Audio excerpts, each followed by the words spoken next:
Hello, my name is Katie Devenue, and I would like to discuss a few of the items I would include in my pediatric OT toolkit. The first item that I would include is Velcro, just for making those quick toy and equipment adaptations as needed. I would also include Ziploc bags for keeping my bag organized. A fun toy item that I would use is this marshmallow shooter. It requires bilateral coordination. Also fine motor skills to load the marshmallows into the gun. It's very motivating because most kiddos love marshmallows, and you can use it to work on visual perceptual skills as well by having them shoot at a target. Next, I would include bubbles in my OT toolkit. That does require that pincer grasp in order to remove the wand from the container. You can use it to work on oral motor strengthening.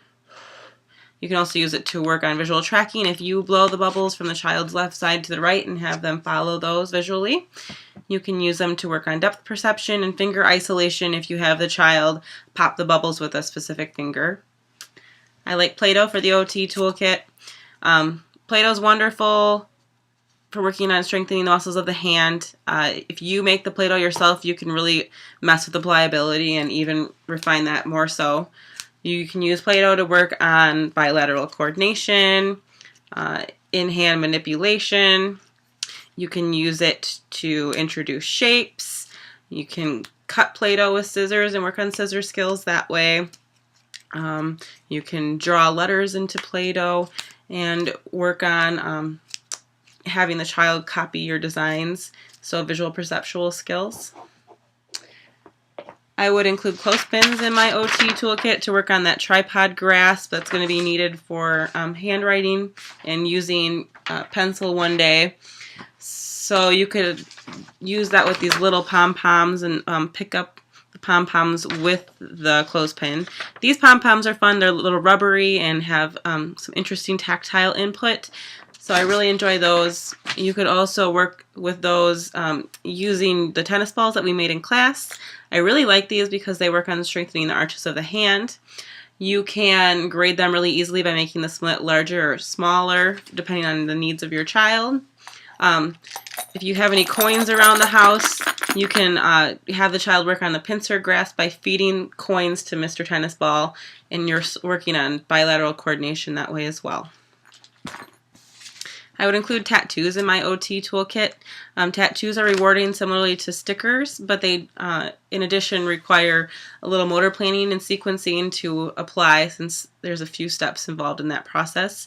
And you can evaluate a child's ability to follow instructions that way as well. I would absolutely have crayons in my OT toolkit just for evaluating a child's readiness for writing, looking at the grasp they use on the crayon, and looking at the scribble patterns that they engage in, whether you see diagonal patterns and circular patterns, or if they're still working in a vertical and horizontal plane. I like wind-up toys for working on the pincer grasp and bilateral coordination as well with those. Mr. Potato Head is a great toy. He can be used to work on fine motor skills because the pieces go into him like pegs into a pegboard.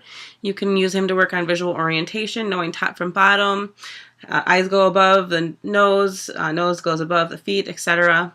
Work on visual memory skills with Mr. Potato Head if you assemble a face like this and then remove a piece when the child isn't looking and see if they can remember which one is not there any longer. Shape sorters are wonderful for working on shape recognition as well as color recognition, categorization skills, and then voluntary grasp and release with that top piece of the toy. I like this sensory drum. This provides nice visual and auditory stimulation. It doesn't take up a lot of space, so it's really nice if, for the toolkit when you're doing home visits. Another toy for our sensory kids, I like these vibrating massagers, especially for those with low registration, but it is motivating to kids even who don't have sensory issues. Lastly, I would include a blanket in my toolkit. The blanket can be used to establish a space for therapy. It also can be hung with those clothespins to minimize distractions. You can make a tent with it, or you can roll your kiddo up in a burrito and provide some firm sensory input while they are in that burrito. And that is just a brief overview of some of the items I would consider including in my OT toolkit. Thank you.